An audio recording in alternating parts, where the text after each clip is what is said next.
오늘 찬양을 듣다 보면 오후에 구역 모임 때에 교제가 바로 하나님의 성품 가운데 선하심, 그래서 이웃에게 베푼 사랑 내게 베푼 것이다, 주님 말씀하시는 것처럼 우리가 이 땅 가운데 살아갈 때에 하나님 사랑, 이웃 사랑을 실천하여 하나님의 아름다운 성품을 닮아가시기를 주의 이름으로 축원합니다. 작은 거에서부터 시작하는 거예요. 어제도 우리가 토요일날 복음마차 우리가 매달 첫 번 토요일에 전도하는데 이렇게 눈이 오고 갑자기 눈이 많이 왔죠. 그래서 미끄러운 가운데 있어서 그걸 보면서 어느 분이 그런 말씀을 하시더라고요. 목사님 우리가 이렇게 어깨띠를 메고 전도하는 것도 좋지만 때로는 눈이 왔을 때 교회 어깨띠만 메고도 동네방네 이렇게 길을 좀 쓸어주면 그게 전도가 되지 않겠어요? 참 귀한 말씀하신 것을 봅니다. 여러분, 우리가 그리스도인으로서 우리가 세상 가운데에 내가 예수 그리스도를 증거함에 있어서 우리가 말과 혀로만 살아가는 것이 아니라 정말 몸으로 또한 실천함으로 우리 하나님 앞에 선을 베풀 때에 하나님께서 영광 받아주실 줄로 믿습니다. 여러분, 오늘도 우리 하나님께서 우리가 이 땅 가운데 살아갈 때에 우리 하나님 우리를 세상의 고아와 같이 가부와 같이 버려두지 아니하시고 반드시 함께해 주셔서 우리가 넉넉히 이기도록 은혜를 주신다 말씀하고 있어요.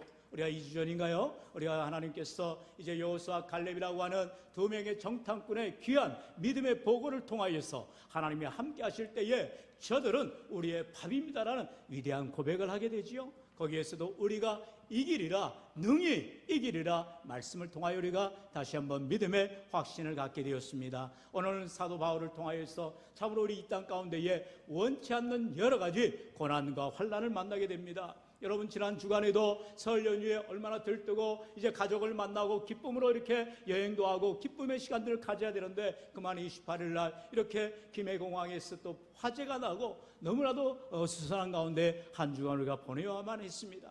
여러분, 이렇게 예기치 않은 사고 그리고 참혹스러운 일들 그리고 어수선한 이런 정세를 바라볼 때에 우리의 마음을 어디에 둘 수가 없어요. 그럴 때마다 하나님께서 오늘도 우리에게 주시는 생명의 말씀, 은혜의 말씀을 통하여서 다시금 약속하여 주시는 주님의 말씀을 붙드시고 믿음으로 새로워지시기를 주의 이름으로 간절히 축원합니다. 그렇다면 우리가 이 원치 않는 시련과 고난을 만날 때에 참으로 어려움을 당할 때에 우리의 믿음이 어떠해야 되느냐, 성경 우리에게 분명하게 말하지요. 바로 그리스도의 사랑에서 끊을 수가 없다라고 말하고 있습니다. 우리 30월 상반절에는 그렇게 말씀이 시작되지요. 누가 우리를 그리스도의 사랑에서 끊으리요? 끊을 수가 없다라는 것입니다. 왜요? 내가 하나님을 사랑하는 것이 아니고 하나님께서 먼저 나를 사랑하여 주셨기 때문인 것입니다. 할렐루야, 할렐루야. 여러분, 여기에 복음의 진가가 드러나는 것입니다. 세상은요 언제나 give and take예요. 내가 뭔가를 줘야 받아낼 수가 있는 것입니다.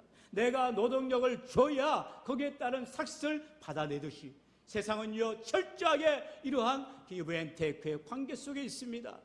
절대로 손해보는 일을 안 하지요. 그러나 하나님은 가장 손해보는 일, 가장 힘든 일, 가장 수고스러운 일을 늘 감당하시는 분이시죠. 바로 우리의 죄를 위하여 아낌없이 인간의 몸을 입으시고 이 땅 가운데 오신 예수 그리스도께서 우리를 위하여 십자가에 대서 제물이 되시기까지 우리를 사랑하셨다는 거예요. 그런데 그 사랑이 언제 시작이 됩니까? 로마서 5장 8절은 분명히 말합니다. 우리가 아직 죄인 되었을 때라고 말합니다. 우리 8절 말씀 같이 읽어볼까요? 시작. 우리가 아직 죄인 되었을 때에 그리스도께서 우리를 위하여 확증하셨느니라. 아멘. 하나님의 사랑, 그리스도의 사랑을 이렇게 확증했다라는 거예요. 사랑받을 자격이 없음에도 불구하고 우리가 죄인임에도 불구하고 전혀 구원받을 길이 없는데도 하나님이 우리를 사랑하셔서 예수 그리스도를 보내어 주시고 죽으시기까지 우리 모든 죄를 대신 감당해 주셨다는 거예요. 여러분, 이 세상에 어찌 그러한 손해보는 일, 정말로 말도 되지 않은 일이 있을 수 있을까요? 그게 바로 하나님의 사랑이라는 것입니다. 세상이 감당할 수 없는 놀라운 주님의 은혜가 오늘 이 시간 우리를 이 자리에 부르게 하여 주신 것입니다. 하나님의 사랑 때문에, 끊을 수 없는 놀라운 하나님의 사랑 때문에 우리가 주님 앞에 나오게 되었고요, 하나님의 은혜를 덧입게 되었다는 것입니다. 계속해서 10절은 말하지요. 우리가 원수 되었을 때에 그의 아들의 죽으심으로 말미암아 하나님과 화목하게 되었은즉, 다 함께요. 화목하게 된 자로서는 더욱 그의 살아나심으로 말미암아 구원을 받을 것이니라. 아멘. 다시 한번 말합니다. 우리가 아직 원수 되었을 때에 하나님께서 우리를 태초에 창조하시고 에덴 동산을 통하여서 지상 낙원이죠, 가장 좋은 천국 같은 곳을 이루었습니다. 그러나 하나님께서 단 한 가지만 아담과 하와에게 금하신 것이 있지요. 왜 동산 중앙에 있는 선악을 알게 하는 과실은 먹지 말라 하셨을까요? 다른 건 다 허용하셨어요. 내 마음대로 다스리고 내 마음대로 주관하고 내 마음대로 먹으라는 거예요. 하지만 동산 중앙에 있는 선악을 알게 하는 과실은 절대로 먹지 말라는 것입니다. 이게 하나님의 계명입니다. 하나님의 말씀입니다. 그러면 저와 여러분은 하나님의 자녀이기 때문에 하나님의 말씀을 그대로 들으면 되는 거예요. 토시할 필요가 없어요. 반항할 필요가 없어요. 대들 필요가 없어요. 그런데 악한 사단 마귀는 언제나 우리에게 유혹합니다. 우리를 넘어뜨리려고 합니다. 하나님과 관계에서 멀어지게 합니다. 그래서 원수되게 해버리는 것입니다. 죄가 들어오게 되지요. 그래서 이생의 자랑, 안모의 정욕, 육신의 자랑이라고 하는 이 죄에 물든 인간들이 하나님과 원수되어지고 죄인 되어져서 결국에는 에덴 동산에서 추방되어져 버리게 되죠. 이처럼 하나님과 막힌 담이 되어져 버리고 하나님과 원수되어져 버린 우리를, 하나님은 여지껏 우리를 사랑하셔요. 우리가 죄인임에도 불구하고 원수되었음에도 불구하고 하나님 우리를 향하신 끝없는 사랑, 그것은요 무조건적인 사랑이죠. 우리를 사랑하시기 때문에 우리 하나님께서는 우리를 위하여서 독생자 예수 그리스도를 보내주시게 되었고요, 그 주님이 우리를 대신하여 십자가에 죽으셔야만 했다라는 것입니다. 왜요? 우리가 우리 죄를 대신할 수가 없거든요. 우리는 어찌되었든 죽을 수밖에 없는 죄인이라는 사실이죠. 그러나 하나님께서 친히 인간의 몸을 입으시고 우리의 모든 죄를 대속하여 주실 때에 하나님께서 회복케 하여 주시고 예수님을 장사된 지 사흘 만에 다시 살아나게 하시는 부활의 생명을 알아가 주시고 우리의 산소망이 되게 하여 주신 줄로 믿습니다. 이와 같이 하나님의 놀라운 은혜가, 하나님의 놀라우신 사랑이 저와 여러분을 하나님의 자녀가 되게 하시고 우리는 예수 그리스도를 믿기만 하면, 우리 주님이 날 위하여 십자가에 죽으셨음을 고백하기만 하면 우리는 하나님의 자녀가 되는 권세를 얻게 되어지는 거죠. 바로 요한복음 1장 12절 영접하는 자고 그 이름을 믿는 자들에게는 하나님의 자녀가 되는 권세를 주셨다 말씀하고 있습니다. 우리는 영접하기만 하면 돼요. 예수님 이제는 내 마음에 들어오셔서 제 인생에 들어오셔서 제 삶의 주인 되어주시고 저를 인도하여 주옵소서라고 우리의 모든 삶의 주인의 자리를 주님께 내어드릴 때에 우리 주님께서 우리를 구원하여 주시고 내 삶을 선한 길로 인도하여 주신다라는 것입니다. 바로 우리의 길이요 생명이요 진리가 되시는 우리 주님을 의지하며 나아갈 때에 오늘도 우리 하나님, 비록 우리 세상 가운데서 고난이 닥치고 어려움이 몰려오고 세상의 질병과 질고와 어려움 가운데 있다 할지라도 하나님의 사랑, 그 끝없는 놀라운 사랑에서 우리를 어느 누구도 끊을 수가 없게 되는 줄로 믿습니다. 두 번째로는요, 이러한 우리에게 하나님의 사랑이 어떠한 거에도 끊을 수 없게 되어준데 바로 환난이나 공고나 박해나 기근이나 적신이나 위험이나 칼이라 할지라도 우리를 하나님의 사랑에서 끊을 수 없다라고 바울은 선포하고 있습니다. 우리 35절 다시 한번 같이 읽어볼까요? 시작. 누가 우리를 그리스도의 사랑에서 끊으리요? 환난이나 공고나 박해나 기근이나 적신이나 위험이나 칼이랴. 아멘. 바울은요, 당신이 자기가 하나님 앞에서 원수되었을 때 그가 죄인이었죠. 왜냐하면 예수 믿는 사람들을 잡아다가 옥에 가두는데 앞장을 섰던 사람입니다. 왜냐하면 바울이야말로 자기가 유대인 중에 유대인입니다. 그래서 하나님의 이름을 모욕하는 당시에 예수를 믿는 자들은 신성모독이라 하여서 어찌 하나님의 아들이라 하느냐, 참칭하느냐 그러면서 예수 믿는 자들을 다 잡아다가 옥에 가두기도 하고 심지어 스데반 집사가 돌에 맞아 죽게 되는 이러한 일들을 보게 되었던 것입니다. 이렇게 앞장서서 예수 믿는 사람들을 박해하고 핍박하던 이 바울이 다메섹 도상에서 이제 예수님을 만나게 되지요. 놀라운 체험을 하게 됩니다. 그리고 주님의 음성을 듣고 이제 그의 인생이 완전히 180도 달라지게 되어지죠. 전에는 박해자요, 포악자요, 예수님을 핍박하던 자였지만 이제는 예수님의 증인이요, 복음 전도자요, 주님을 위하여 생명을 아끼지 않는 예수 그리스도의 제자가 되어진 것입니다. 이 놀라운 은혜가, 바울이 자기가 예수님의 제자가 되고 싶어서 그렇게 인생 역전을 하였습니까? 그러지 않아요. 저와 여러분의 인생 가운데 하나님 우리를 택하시고 만세전에 부르셔서 오늘 이 시간 우리는 하나님 앞에 죄인이여 원수되었지만 하나님 우리를 사랑하셔서 우리를 하나님의 자녀 삼으시기 위하여 이 시간도 우리를 불러주시고 은혜도 해주시고 하나님의 자녀의 삶을 살아가게 해주신다는 것입니다. 그런데 문제는 무엇입니까? 이제 우리 앞에 놓여있는 환난이나 공고나 박해, 기근, 적신이나 또한 위협이 있다는 것입니다. 이런 어려움들이 우리 앞에 달려올 때에 우리는 넘어지게 되어지고 때로는 쓰러지게 되고요, 절망과 좌절 가운데에 빠질 때가 있다는 거예요. 여기서 환난이라는 것은 두들겨 맞는 것을 말합니다. 여러분, 세상을 살다가 원치 않는 환난으로 해서 이 모양 저 모양으로 두들겨 맞기도 합니다. 때로는 질병으로 두들겨 맞고, 때로는 사람들의 그러한 여러 가지 비난으로 해서, 때로는 사람들의 속임수로 인하여서 억울하게 두들겨 맞는 인생이 될 때가 있어요. 이렇게 세상을 살다 보면 우리는 환난을 당하게 되고 공고함을 당하게 될 때가 있다는 것입니다. 공고는요, 이러한 외적인 고통인 환난보다도 마음에 오는 심적인 고통을 말하는 것입니다. 여러분, 사실 외적인 고통은 이겨내려고 애를 쓰면 됩니다. 어느 정도 감가가 되지요. 그러나 심적인 고통, 마음으로부터 오는 스트레스, 여러 가지 심적인 압박, 이러한 고통은 얼마나 저와 여러분을 힘들게 하는지 몰라요. 그러나 무엇보다도 더 큰 문제는 박해인 것입니다. 오늘날 우리가 인생을 살아갈 때 박해받는 그리스도인들이 얼마나 이 세상 가운데 많은지 몰라요. 우리도 과거에 일제 치하에서 공산당에서 얼마나 예수 믿는 사람들을 박해하고 고문하고 심지어 핍박하여 그들이 순교하기까지 하였습니다. 여러분, 그러나 이러한 박해 가운데서도 하나님께서 지켜주시고 은혜 주실 때에 그들은 믿음으로 인내하게 되어지는 것입니다. 또한 기근이죠. 말 그대로 굶주림입니다. 없어서 못 먹는 것이 아니라 아예 아무것도 없는 거예요. 여러분, 우리가 과거에 유교를 지나면서 전 세계에서 가장 가난한 나라 중에 하나 아니었습니까? 그런 나라를 하나님께서 우리의 눈물의 기도, 새벽마다 밤마다 산에 올라가 교회에 가서 기도하며 하나님의 은혜를 구하였던 우리 한국교회를 사랑하셔서 이렇게 전 세계에 10대 강국이라고 하는 놀라운 은혜를 주신 것은 하나님의 은혜요 기적인 줄로 믿습니다. 여러분, 이처럼 우리나라를 사랑하신 하나님, 지금 많은 정체적인 어려움을 겪고 있지만 반드시 모든 아픔을 통하여서도 다시금 하나님이 회복하게 해주시고 하나님이 세우시는 귀한 민족이 될 줄로 믿습니다.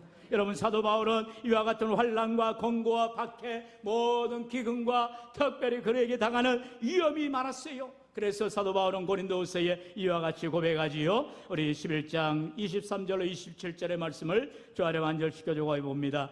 그들이 그리스도의 일꾼이냐 정신없는 말을 하거니와 나는 더욱 그려하도다. 내가 수고를 넘치도록 하고 옥에 갇히기도 더 많이 하고 매도 수없이 맞고 여러 번 죽을 뻔하였으니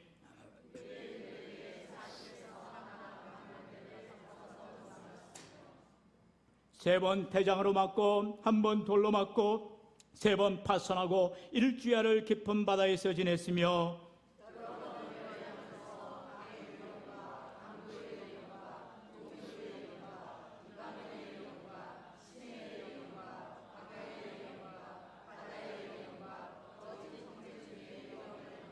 다 함께요. 또 수고하며 애쓰고 여러 번 자지 못하고 줄이며 목마르고 여러 번 굶고 춥고 헐벗었노라. 아멘. 얼마나 많은 위험 앞에, 고난 앞에 바울이 겪어야만 했습니까? 그래서 한마디로 그는 죽은 자같이 여겨졌다라고 말했습니다. 36절에 말하지요. 기록된 바 우리가 종일 주를 위하여 죽임을 당하게 되며 도살당할 양같이 여김을 받았다함과 같으니라. 사도 바울은 주님 때문에 고난을 당해야만 했고 예수님 때문에 그는 위험에 처해야만 했다는 것입니다. 여러분, 선교지에 나가면요, 수많은 선교사님들이 편안하고 안정되고 보장된 선교지에 가는 것이 아닙니다. 날마다 삶의 위기 앞에서, 고난 앞에서 너무나도 고민되어지지만 주의 복음 때문에 그 삶의 선교지에 나아가야 되는 것입니다. 얼마나 많은 위험이 있는지 몰라요. 또 우리 귀한 박원영 선교사님이나 또 우리 윤태병 평신도 선교사님 귀한 사역들을 하시는 것들 간간히 소식을 들어보면요, 정말로 눈물이 아니면, 기도가 아니면 감당할 수 없는 수많은 일들이 있다는 거예요. 갑자기 도둑을 맞지를 않나, 또한 이렇게 강도를 맞지 않나, 그리고 계획되었던 일들이 갑자기 무산되지를 않나. 그래서 수많은 좌절과 절망을 느끼게 되어지지만 그곳 가운데서도 여전히 자신들을 위하여 기도해주는, 우리가 늘 기도하잖아요. 선교사님들을 후원하고 물질로 후원할 뿐만 아니라 기도로 동역하고 함께 나아갈 때 하나님께서는 반드시 합력하여 선을 이루시는 줄로 믿습니다. 여러분 꼭 생각날 때마다 기도해 주셔야 됩니다. 여러분, 이와 같이 사도 바울이 수많은 고난과 어려움과 위험 앞에서 그가 흔들 때마다 하나님께서 은혜 주심을 믿고 약속의 말씀을 붙들고 나가더라는 거예요. 그렇기 때문에 저와 여러분도 어떠한 환난이 온다 할지라도, 고난이 온다 할지라도, 위험 앞에 처한다 할지라도 우리 주님께서 붙들어 주시고 함께 해주심을 믿으시고 주님 앞에 나아가시기를 주의 이름으로 축원합니다. 이제 마지막으로 우리 주님께서 저와 여러분에게 분명하게 약속하시는 거예요. 우리가 넉넉히 이기느니라 말씀하시는 것입니다. 우리 주님은 우리에게 반드시 승리를 확신하게 하시는 것이죠. 바로 우리 37절 말씀이죠. 다 같이 봉독할까요? 시작. 그러나 이 모든 일에 우리를 사랑하시는 이로 말미암아 우리가 넉넉히 이기느니라. 아멘. 주신 말씀 따라할까요? 우리가 넉넉히 이기느니라. 넉넉히 이기느니라. 할렐루야. 여러분, 간당간당히 이긴다는 것이 아닙니다. 넉넉히 이기느니라. 무슨 말이에요? 이미 하나님이 승리케 해주신 영광스러운 승리를 우리가 경험하게 되는 줄로 믿습니다. 사랑하는 성도 여러분, 우리 주님께서 그 모진 고통, 십자가의 고통을 이기시고 승리하신 그 놀라운 영광스러운 승리를 볼 때에 우리들도 가장 두려운 것이 죽음 아닙니까? 죽음의 위기 앞에서도 우리가 흔들리지 않는 것은 바로 사망 권세를 깨뜨리시고 부활의 첫 열매가 되어주신 우리 주님으로 인하여서 우리들도 승리하리라, 우리들도 부활하리라 믿음에 산된 소망을 갖게 되는 줄로 믿습니다. 그러므로 이 땅 가운데 살아가다가 내 계획대로 되지 않고 원하는 대로 인생이 풀리지 않는다 해서 낙심해버리고 좌절해버리고 절망하는 것이 아니라, 여러분 고진감래라는 말도 있지요. 이 세상에서는 우리가 때로는 어려움을 겪고 고난이 오고 그 모든 풍파를 견뎌내고 인내한 후에 참으로 기쁨을 얻게 되듯이 오늘 우리가 이 땅 가운데 살아갈 때에 주님 주신 사명으로 인하여서 그 사명을 감당함에 있어서 때로는 힘들고 지치더라도 주의 일을 묵묵히 감당하는 자에게 우리 하나님 앞에 서게 되는 날, 나는 너를 도무지 모른다라고 말씀하시는 것이 아니라 버선발로 나오셔서 우리를 안아주시고 위로하여 주시며 수고했다, 고생했다, 내가 내게 주신 귀한 사명 잘 감당하다, 잘 왔구나, 우리 주님의 칭찬과 영광을 돌리는 귀한 삶이 되시기를 주의 이름으로 축원합니다. 여러분, 우리는요 이 땅 가운데 살아갈 때에 참으로 결말이 분명히 해피엔딩이라는 것입니다. 하나님이 주실 상급을 기다리며 우리 주님께서 주실 면류관을 바라보며 인내하며 나아가는 것이에요. 여러분이 올림픽을 앞에 두고 수많은 국가대표들이 태극마크를 붙이고 태릉 선수촌에서 죽으라 피땀 흘리는 이유가 무엇입니까? 그들은 금메달을 따겠다는 그 영광의 장면들을 기다리면서 인내하게 되어지는 것입니다.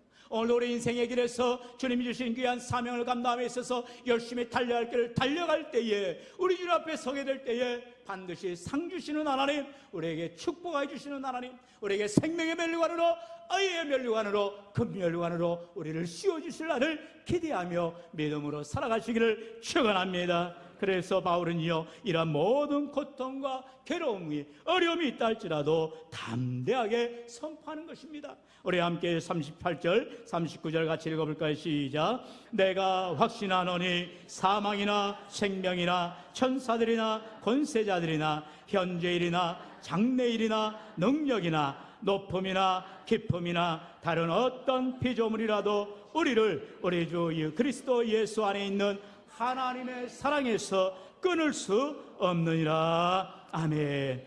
할렐루야. 바울은 처음에 말씀하였듯이 누가 그리스도의 사랑에서 우리를 끊으려 했습니다. 무슨 말이에요? 하나님이 나를 택하시고 나를 부르시고 나를 자녀 삼아 주셨다면 이것은 지워지지가 않는 거예요. 없어지지가 않는 거예요.